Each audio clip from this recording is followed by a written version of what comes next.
إذا رأيت صديقك حزينا من غدر الزمان وتقلبات الدهر فحدثه عن مزاياه وعن سيرته العطرة، كلمه عن جمال قلبه وروحه، فإن جبر الخواطر من أفضل العبادات.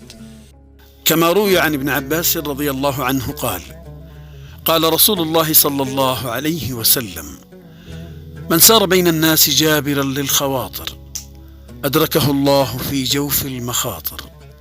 صدق رسول الله. اللهم اجعلنا من جابري الخواطر.